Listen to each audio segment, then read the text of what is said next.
A friend of mine lost a dog that cost him $10,000,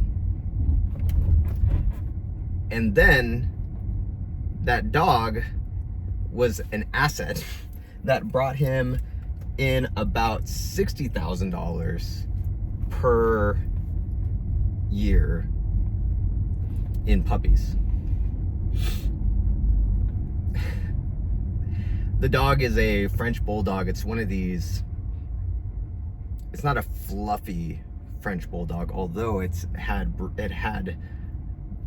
babies that were fluffies. And if you know fluffies, they are very expensive. They can go up to, some of them can even go up to, depending on the color, can up to like $10, $15, $20,000. Anyway, French Bulldog, and he escaped once, he got him back, escaped twice, and didn't see him at all.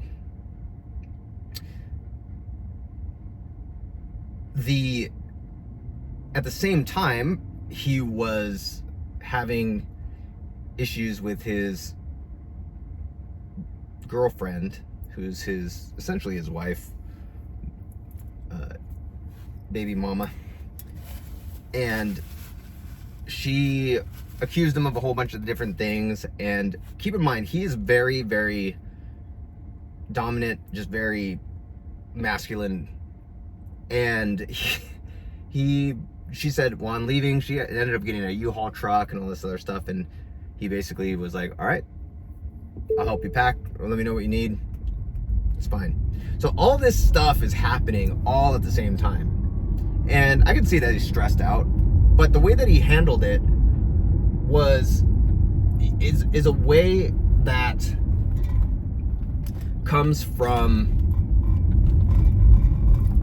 the experience of creating, the experience of doing things constantly, the experience of getting punched in the face by life and punched in the face by real people on a regular basis. With the French Bulldog, he basically wrote it off. He's like, he's gone. The thing about the French Bulldog, though, is that he had knocked up one of the other female French Bulldogs, and so he had a litter that was coming right before Christmas, which he didn't want to have to take care of, because it's actually pretty time-consuming having to whelp these puppies. Then all the thing that's happening with his girl and everything, she leaving, and his response to everything was, all right, well, it is what it is. Just keep going. And he just kept going. And he laughed about it a little bit. He was angry about it a little bit. He and I were talking about just strategizing what to do and so on. And he was of the mindset that I'm the most important asset in my world. I'm going to keep doing what I do. It doesn't matter if I lose all my dogs. It doesn't matter if I lose my girl, whatever. I'm going to keep on doing what I'm supposed to do as a man. Fast forward 3 weeks later. Because most men would be, and this is where I would have been years ago, would have been like, no, I'm so sorry, I didn't do it, and what are all the things that she's accusing him of? He would have, oh, okay, well, I'll do this for you, I'll do that, and would have totally caved into this kind of wussy mentality. And then with the dog situation, it would have been a total collapse, 100% collapse in my stability, security. I would have been sad. I would have been freaking out. There would have been a whole bunch of different things going on. 3 weeks later, somebody calls. Somebody really ghetto calls. Says that he has the dog. He gets his dog back. And right before or right after his girl comes back, says she's sorry, realized her mistake, buys him like $400 Air Force Ones, $400 Jordans or whatever they are. I'm not a shoe guy. Says she's sorry, and everything is back to normal. Even better though, she has a huge respect for him. He is gonna figure out a way to keep that dog keep that dog in the house or outside of the house or in the backyard or whatever, and not let it escape. But everything was restored and then some. And that came from, all these events could have ended up happening again, but they could have happened despite the fact that he could have acted a completely different way, is what I'm trying to say. He could have acted a completely different way. A way that was very weak. And yes, it could have all turned out fine. But now he has a litter full of puppies that he's going to sell off probably for about $25,000. He has his dog back. He has his girl back. He has brand new Jordans. And he has a whole bunch of other cool stuff happening.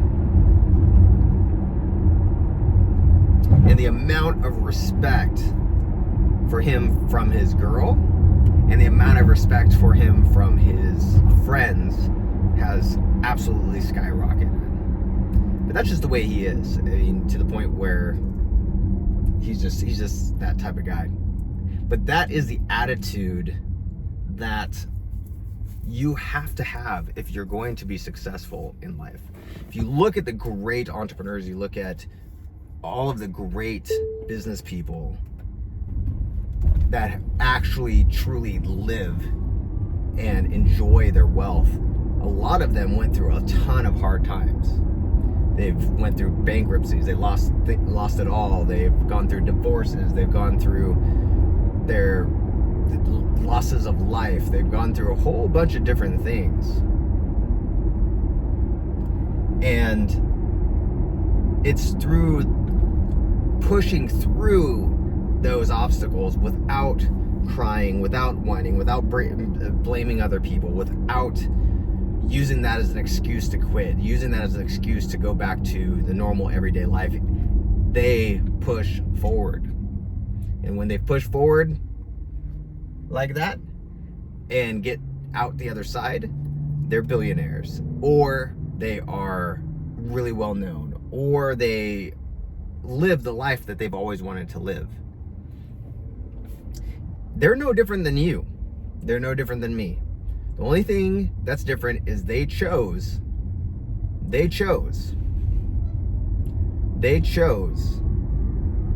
to suck it up and move on. They chose to let it go, just like in the book of Job. In the book of Job, you had him in the Bible lose everything. All his wealth, I think his sons were killed by like marauders and buildings collapsing and all these different things.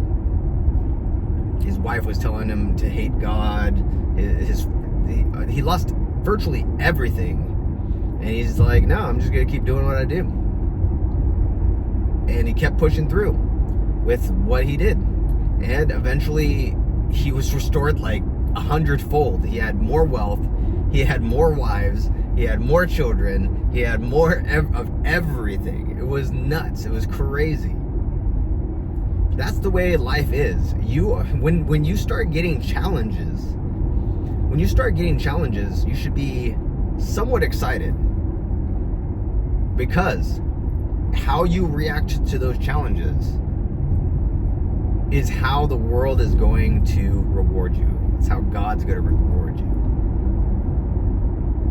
The more that you react with, okay, this is the wave that I have to ride, this is the thing that I have to go through, the more that you have that attitude and you keep pushing through, you keep planting seeds, you keep on doing what you're doing, rain, that storm, is what waters the seeds. It's what's going to bring. Could you imagine? Could you imagine spreading seeds? Oh, my thing's gonna fall. Could you imagine spreading all these seeds around your farm in the springtime, but right after everything's rained, but there's no real rain? I mean, you got some moisture.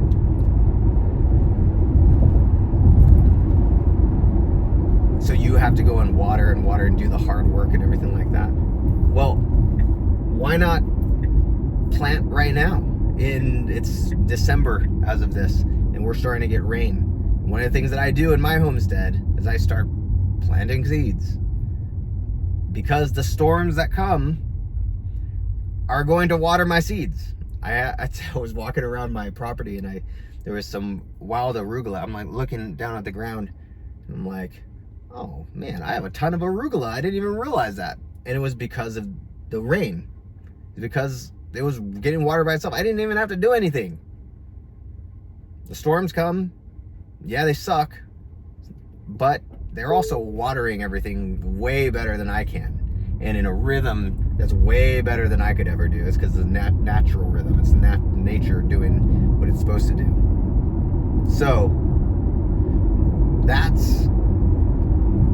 is what is happening when you have these difficult, challenging situations. Is the storm is there. It feels like a desert, but what's happening is you're getting water, you're getting rained on like crazy. So that's the time to just keep on going. Keep on planting seeds, keep on doing what you're supposed to do. And you'll see that it'll turn into some pretty freaking amazing stuff. So, all right, go plant those seeds.